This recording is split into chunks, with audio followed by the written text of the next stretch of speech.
우리 옆에 계신 분들 또 앞뒤로 한번 인사 나눌 시간을 갖겠습니다. 네, 한 주간 평안하셨습니까? 결실의 계절 가을입니다. 풍성한 결실이 있는 복된 계절 되시기를 바랍니다.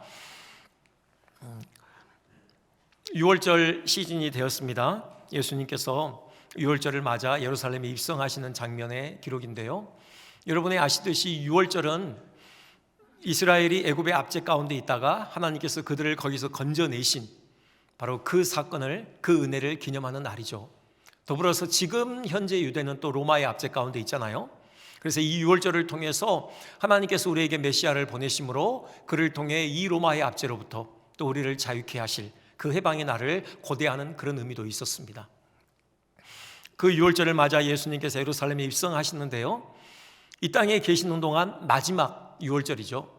바로 이때 6월절 어린 양으로서 예수님께서 십자가에 달려 죽으셨던 것입니다.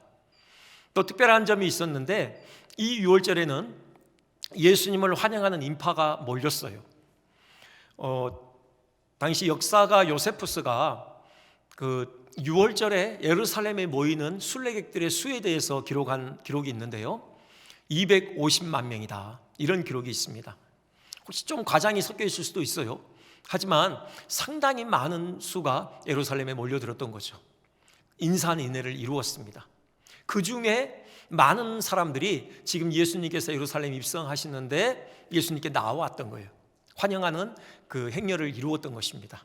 그러니 상당히 많은 인파가 지금 이렇게 구성되어졌겠죠.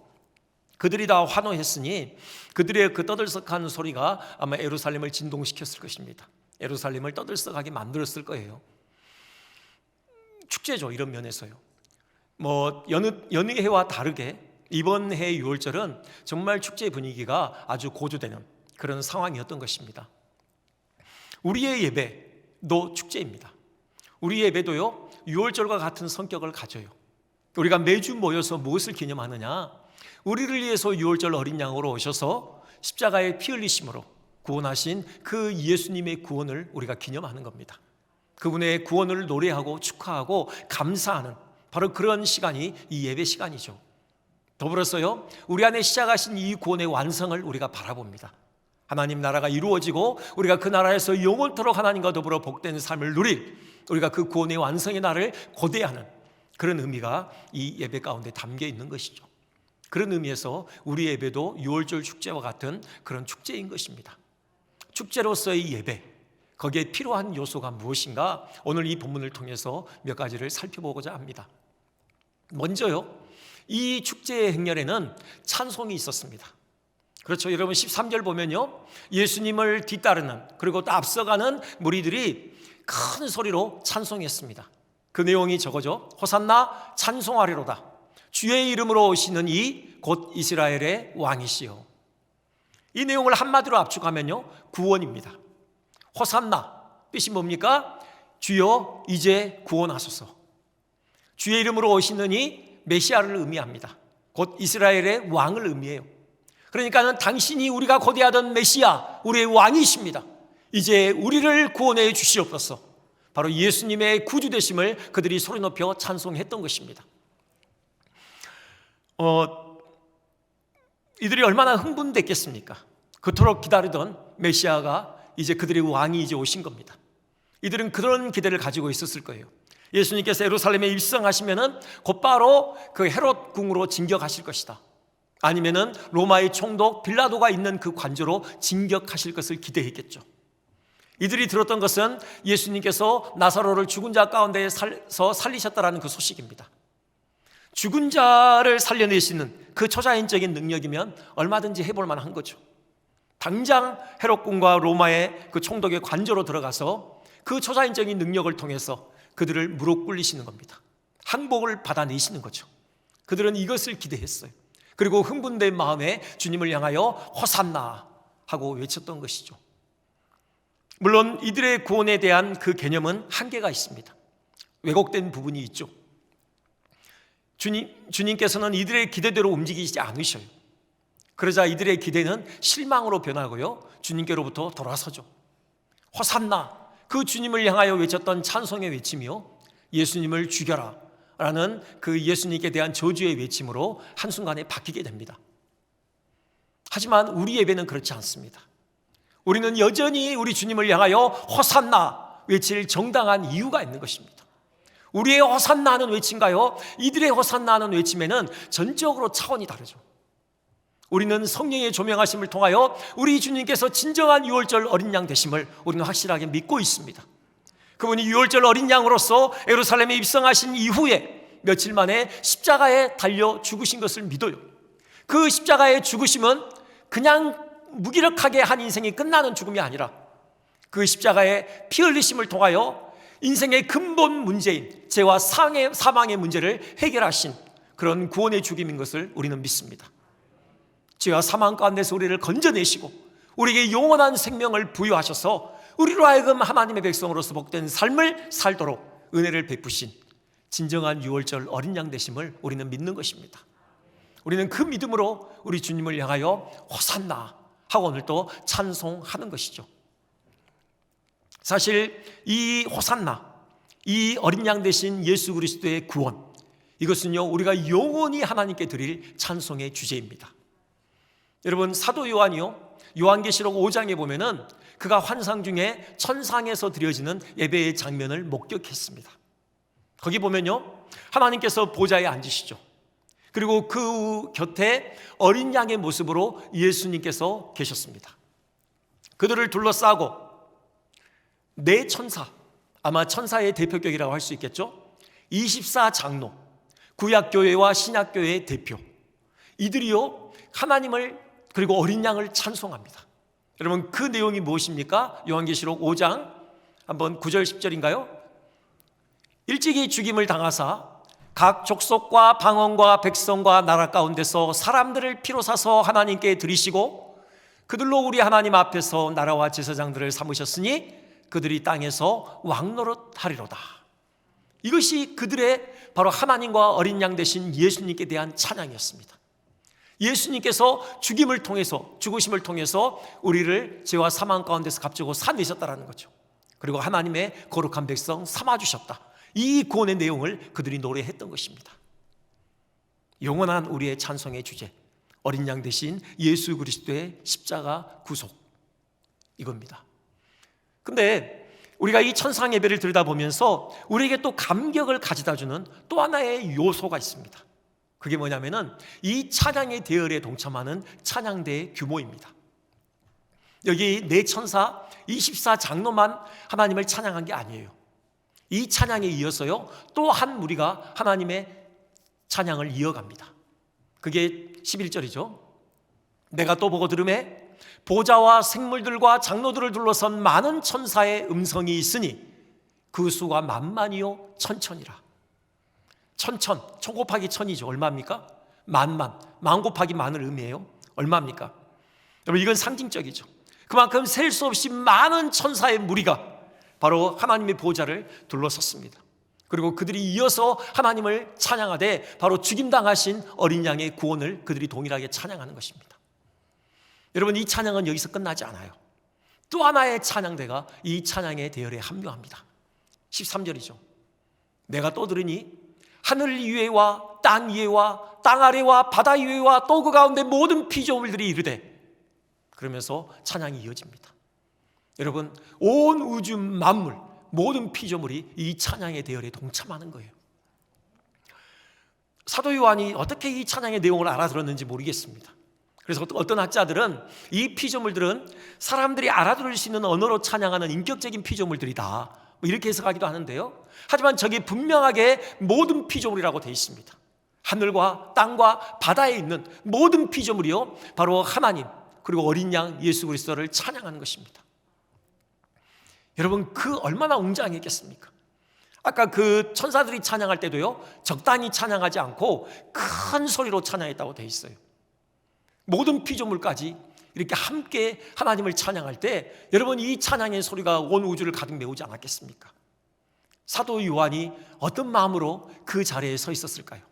아니, 과연 가만히 서 있을 수 있었겠습니까? 여러분, 그 핸델의 오라토리아 메시아, 그 중에 그 2부의 끝곡인가요? 할렐루야라는 찬양이 있잖아요. 여러분, 그 찬양이 울려 퍼질 때마다 청중은 가만히 앉아있지 않습니다. 모두가 다 일어서죠. 그게 거의 전통처럼 됐어요.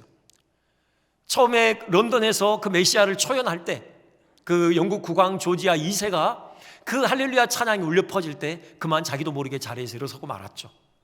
그 웅장하게 하나님의 하나님 되심을 찬양하는 찬양이 울려 퍼질 때 가만히 앉아 있을 수가 없었던 것이죠. 자기도 모르게 벌떡 일어났던 것입니다. 그 이후로 할렐루야 찬양을 어떤 찬양대가 찬양하든 모두가 다 일어서서 그 찬양에 함께 동참하는 거죠. 사도 요한이 그러지 않았겠습니까? 여러분, 고막이 터질 듯 그 웅장한 찬양 소리가 울려 퍼질 때 그 사도 요한의 정말 가슴에는 감격이 밀려왔을 것입니다. 정말 가슴이 터질 듯한 그 감격 가운데 그도 가만히 있을 수 없었을 것이고요, 함께 그 찬양의 대열에 동참했을 거예요. 노구이지만 그가 할 수 있는 최고의 목소리로 최선을 다하여서 하나님 죽임당하신 어린 양 예수님을 찬양했을 것이에요. 여러분, 이것이 우리의 찬양입니다. 우리의 찬양은 감격이 담길 수밖에 없어요. 왜요? 우리를 위해서 십자가에 지신 그 어린 양 되신 예수 그리스도에 대한 구원의 찬양이잖아요. 여러분, 그 구원을 노래할 때 어찌 우리 안에 감격이 없을 수 있겠습니까?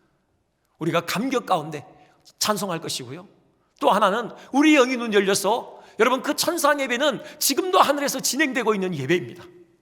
우리 영이 눈 열릴 때요, 우리만 찬양하는 것이 아니라 이 찬양에 바로 온 우주 만물의 찬양대가 함께 동참하고 있다는 그 사실을 보게 되는 것입니다. 그럴 때 어찌 우리 가운데 감격이 없을 수 있겠습니까? 사도 요한처럼 가슴 터질 듯한 그런 감격을 가지고 우리가 큰 소리로 하나님을 찬양하게 되는 거죠. 축제로서의 예배, 그게 반드시 있어야 되는 건요, 우리 주님을 향하여 호산나 외치는 바로 그 찬송인 것입니다.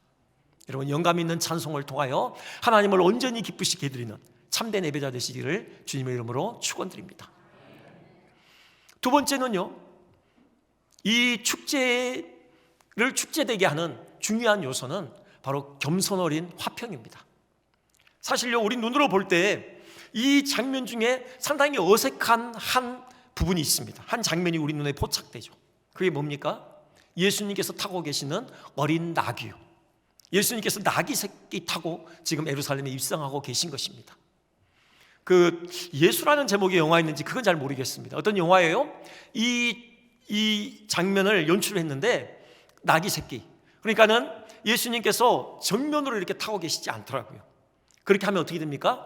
워낙 나귀가 낮아서 예수님의 발이 끌리는 거죠.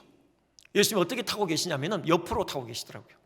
옆으로 이렇게 타서 다리를 다소곳이 모으고 그렇게 이렇게 지나가시는 그 장면을 연출했는데요, 그러지 않았을까 싶어요.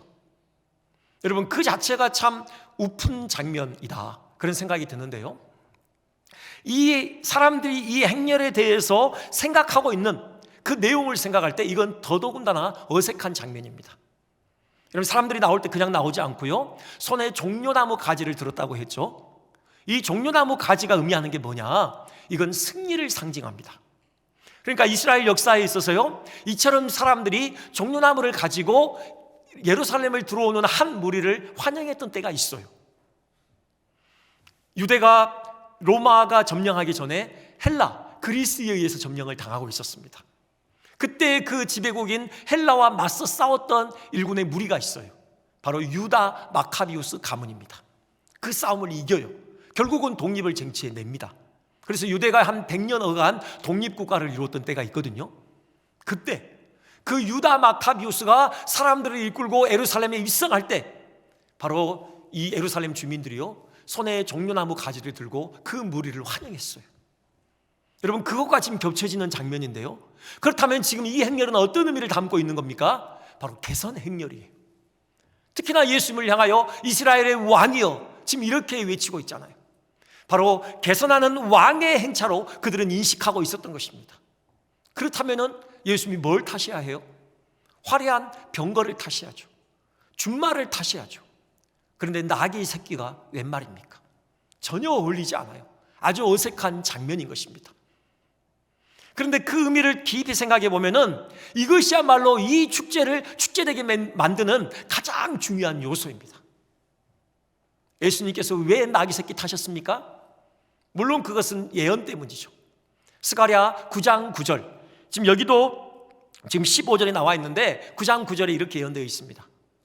시온에 따라 크게 기뻐할지어다. 예루살렘에 따라 즐거이 부를지어다. 보라, 내 왕이 내게 임하시나니 그는 공의로우시며 구원을 베푸시며 겸손하여서 나귀를 타시나니 나귀의 작은 것 곧 나귀 새끼니라. 이 예언에 대한 성취이죠. 그런데요, 이걸 통해서 예수님께서 보여주고자 하시는 것은 예수님께서 그들이 기대하는 정치적인 왕이 아니라는 거예요. 군사적인 왕이 아니라는 겁니다. 그는 평화의 왕이시라는 거예요. 그게 스가랴 9장 10절의 예언입니다. 내가 에브라임의 병고와 예루살렘의 말을 끊겠고 전쟁하는 활도 끊으리니 그가 이방 사람에게 화평을 전할 것이요. 예수님께서 왕으로 다스리시는 그 나라에는 반드시 평화가 정착된다는 겁니다. 여기 병거, 말, 활, 이건 다 전쟁의 무기들이잖아요. 이런 전쟁의 무기들이 더 이상 필요 없는 전쟁이 종식되고 참된 평화가 바로 그 땅에 정착될 것이다. 예수님께서 그걸 보여주고 계시는 거예요. 예수님께서 왕으로서 진정한 평화를 가지고 오신다는 거예요. 여러분, 이 평화가 없이 어찌 축제가 축제일 수 있겠습니까? 물론 이 평화는 하나님과의 평화이기도 합니다. 그리고 나아가서 우리 이웃 간에, 우리 사랑 간의 평화이기도 해요. 여러분, 사랑 간의 평화가 없이 갈등과 반목과 어떤 그런 전쟁이 있는 여러분, 그 모임에 어찌 참된 축제의 기쁨이 있을 수가 있겠습니까? 진정한 평화가 있는 곳에 참된 축제의 기쁨이 있는 것이죠. 여러분, 십자가가 그런 의미잖아요. 십자가가 이렇게 세로만 있는 게 아니죠. 그것은 하나님과 우리와의 어떤 화평을 상징하고 있다면은 또 가로축은 바로 사랑과 사랑 간의 화평을 십자가가 가지고 오셨다라는 그런 의미입니다. 그래서 에베소서에서는 이렇게 선언하죠. 에베소서 2장 14절이죠. 우리 같이 한번 봉독해 볼까요? 자, 시작.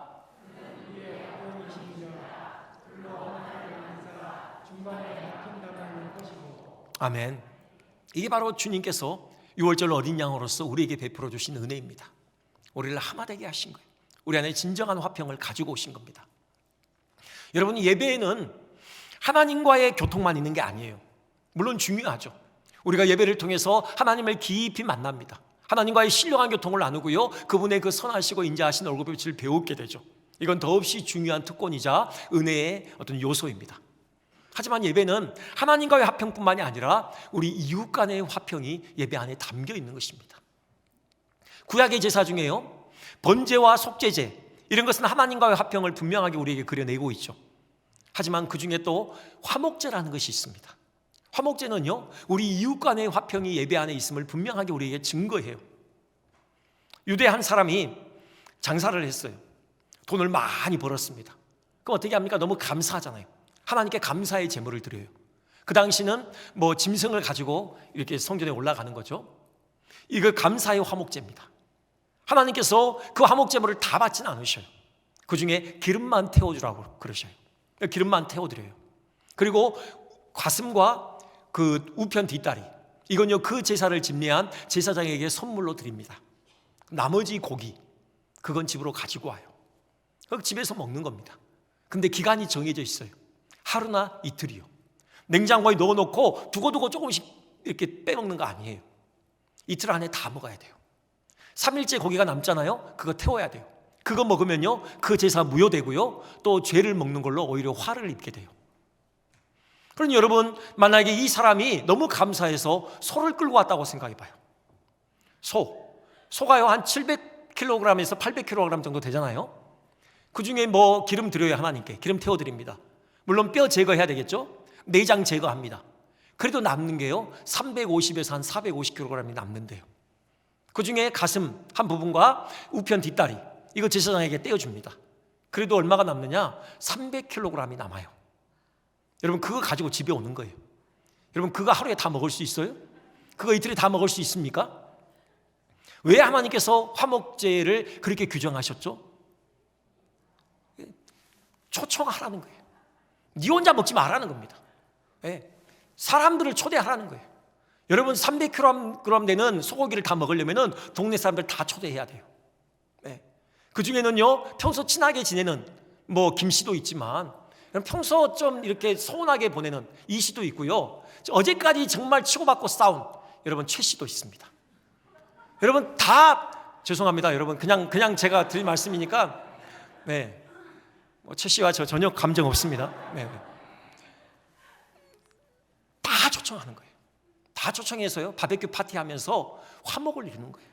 그래, 지금까지는 우리가 소원하게 지냈지. 그래, 내가 이런 게 좀 그랬는데, 우리 뭐 주님 안에서 한 우리 지체인데 하고요, 화목을 이루는 거예요.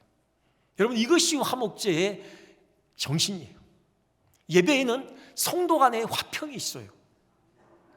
하나님과의 화평을 이루었다고 해서 우리가 온전한 예배를 드렸다고 말할 수 없어요. 성도 간의 화평을 이룰 때 그 예배는 진정한 예배가 되는 거예요. 그것이야말로 진정한 축제로서의 예배인 것입니다. 이 성도 간의 화평을 이루기 위해서 우리에게 반드시 있어야 될 태도에 대해서 주님께서 보여주고 계셔요. 어린 나귀를 타셨다. 이게 뭡니까? 겸손이죠. 당신을 낮추심입니다. 여러분, 지금 이 사건을 귀를 쫑긋 세우며 긴장하면서 듣고 있는 사람이 있어요. 많이 있겠지만요, 그 중에 로마 총독인 빌라도가 있죠. 그에게 계속 실시간으로 지금 이 사태가 보고되는 것입니다. 그가 보고를 들으면서 얼굴이 굳어져요. 그런데요, 그 예수라는 사람이 지금 나귀 새끼를 타고 들어오고 있습니다. 이 대목에서 그가 아마 파함대소했을 겁니다. 뭐라고? 나귀 새끼 타고 오고 있다고? 그게 무슨 왕이야? 하면서 아마 비웃었을 거라고요. 여러분, 이건 조롱거리예요. 힘이 지배하는 어떤 그런 정신의 세계에 살고 있는 사람들에게는 나귀 새끼 타고 들어온다, 이건 조롱거리입니다. 비웃음거리예요. 당신을 철저하게 낮추시는 거예요. 자존심을 내려놓으시는 거예요. 그걸 통해서 우리에게 말씀하시는 게 뭐예요? 그럴 때만이 비로소 화평이 이루어진다는 거예요. 우리를 낮출 때, 우리의 자존심을 내려놓을 때, 우리를 쳐서 복종시킬 때, 그때만이 진정한 화평이 이루어진다는 걸 우리 주님께서 보여주고 계시는 겁니다. 여러분, 우리 예배가 축제가 되어졌으면 좋겠습니다. 그러기 위해서는 하나님과 화평해야 되고 우리 서로 간에 진정한 하나됨이 있어야 됩니다. 여러분, 그러기 위해서는요, 우리 자신을 내려놓을 수 있어야 돼요. 이런 부부가 있었어요. 싸웠어요, 이들이요. 그런데 이들의 특징은 뭐냐면은 싸우면은 서로 말을 안 해요. 누가 먼저 말하나 보자, 내기를 하는 거죠. 자존심 문제예요. 이 시간이 한 달이 지났습니다. 근데 이 남편에게 그 다음날 중요한 출장 일정이 잡혔어요. 아침에 일찍 일어나서 가야 되거든요. 근데 이분은 그 잠이 많아요. 아침잠이. 잠용 정도 잘 못 듣고 이렇게 자는 그런 습관이 있어요. 어떻게 합니까? 불안하죠. 그래서 아내에게 깨워달라고 부탁을 해야 되겠는데 차마 자존심이 허락을 안 해요. 그래서 어떻게 하냐면 쪽지를 씁니다. 글씨에다가요, 내일 중요한 출장이 있습니다. 새벽 5시에 깨주세요 하고요, 냉장고에다 쪽지를 딱 붙여놔요. 그리고 잠이 들었어요. 아침에 일어났는데 해가 중천에 떠 있는 겁니다. 얼마나 화가 났겠어요? 아내를 찾아가서 내가 어제 분명히 중요한 출장이 있다고 얘기했잖아요. 내가 아침에 깨워달라고 얘기했잖아요. 그러자 이 아내가 침대 곁에 가보세요 이렇게 얘기하는 거예요. 가봤더니요, 침대 곁에 일어나세요, 새벽 5시예요 쪽지가 적혀 있는 겁니다. 여러분, 이거 아니잖아요. 네, 좋은 기회잖아요. 화평할 수 있는. 남편이 먼저 자존심 내려놓고 이런 일이 있는데 저 좀 깨워주세요 라고 먼저 손을 내밀었다면 회복이 될 수 있고요. 또 아내가 그런 상황이라고 할지라도 그냥 모른 척하고 자고 있는 남편 곁에 가서 부드러운 음성으로 5시입니다, 일어나세요, 이러면 해결된 문제잖아요. 여러분, 우리 겸손합시다. 네, 겸손 어린 화평, 이것이 우리 예배에 충만했으면 좋겠습니다. 마지막으로 한 가지만 더 생각하겠습니다. 한 가지 더, 이 축제가 축제되기 위해서 바로 능력 있는 증거가 필요하다는 것을 우리가 보게 됩니다. 많은 무리가 모였는데요, 이 무리들이 모이게 된 계기는 증거 때문에 그래요. 베다니에서 예수님께서 무덤 속에서 나사로를 불러내실 때 그 현장에 있었던 그 사건을 목격했던 사람들이요, 계속해서 그 사건을 증거했어요. 여러분, 그게 17절이죠. 17절에 그렇게 돼 있잖아요. 나사로를 무덤에서 불러내어 죽은 자 가운데서 살리실 때 함께 있던 무리가 증언한지라. 그러자 18절, 이에 무리가 예수를 맞으면 이 표적 행하심을 들었음이로라. 그래서 많은 사람들이 이렇게 모이게 된 것입니다. 여러분, 축제가 가지고 있는 또 하나의 성격이 있는데 그건 개방성이에요. 그 구성원들만 즐기는 게 아니라요, 축제 때는 문을 활짝 열어놓잖아요. 외부에서 많은 손님들이 찾아오도록 하는 것입니다. 그럴수록 축제가 더 축제가 되는 거죠. 그렇죠? 제가 모 교회가 나주에 있는데요, 나주제일교회라고, 제가 대학 졸업할 때까지 그 교회를 섬겼는데요, 중고등학생 시절에 저에게 1년에 한 번씩 정말 중요한 행사가 있었습니다. 그 문학의 밤인데 이름이 샤론의 밤이에요. 샤론의 밤이라는 제목으로 문학의 밤을 우리가 늘 겨울에 했거든요. 뭐 레파토리는 여러분 다 똑같을 거예요. 뭐 독창, 중창, 합창, 뭐 신앙송, 마지막 피날레로 성극 이렇게 했거든요. 나름 열심히 준비했어요. 이제 그 행사를 열기 전에 우리가 반드시 하는 게 있는데 초청장을 만들어요. 학생들에게 다 뿌립니다. 그럼 그 학생들이 자기 반에 가서 이제 나눠줘요. 와라 하고요. 그리고 또 이제 우리 학생의 임원들 있잖아요. 이게 외교 사절단을 꾸려가지고요, 그 지역에 있는 다른 교회 학생의 대표들을 만나러 갑니다. 그래가지고 이제 초청을 해요. 공식적으로. 이런 행사를 했어요. 이게 서로 품앗이 하는 거죠. 우리가 이제 가지고 거기서 와주고 뭐 이런 식으로 이렇게 돌아요. 여러분, 축제라는 건 이런 거잖아요. 우리끼리만 즐기는 게 아니라 우리가 외부의 사람들을 초청해 오잖아요.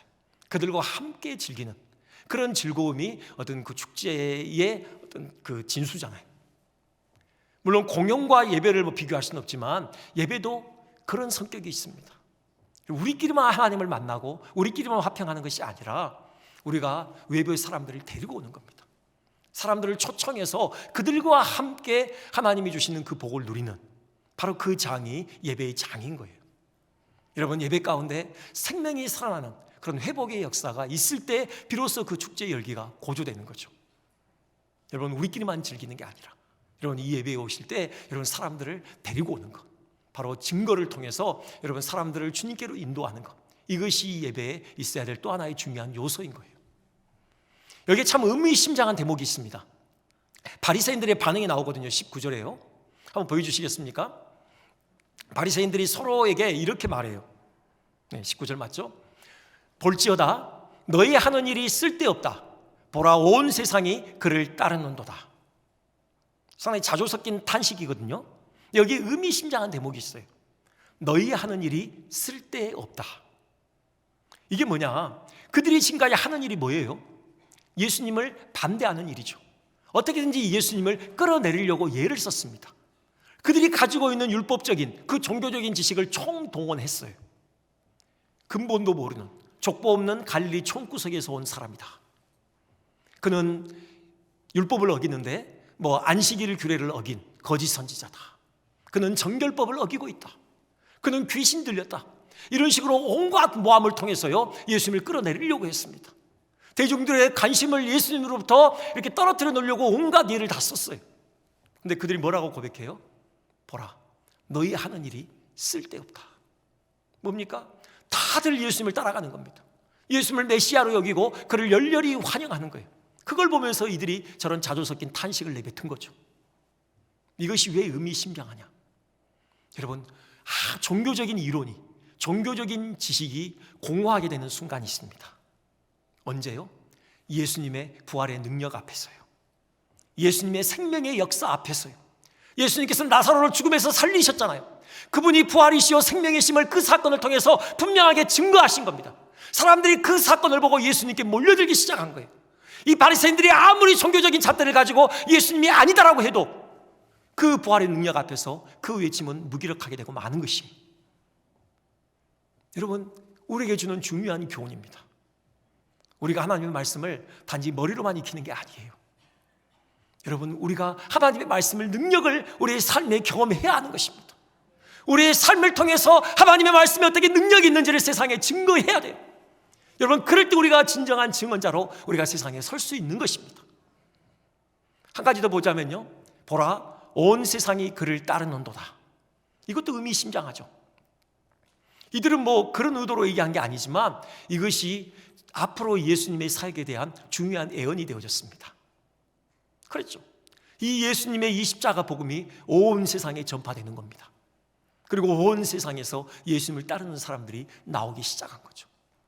지금도 열방 가운데 이 복음이 증거되고 열방 가운데서 예수님을 따르는 무리들이 주님께로 돌아오며 이 축제로서의 예배 현장에 동참하고 있는 것입니다.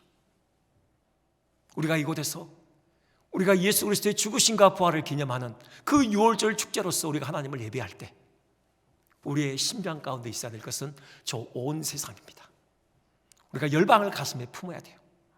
열방 가운데 주의 복음이 증거되어지고 마지막 주님이 택하신 그 한 영혼이 쉽게 돌아오는 그날까지 계속해서 복음이 선포되도록 우리가 열방을 가슴에 품고 우리가 손을 들어 열방을 축복하는 여러분 그런 은혜가 바로 이 예배의 현장 가운데 있어야 한다는 것입니다.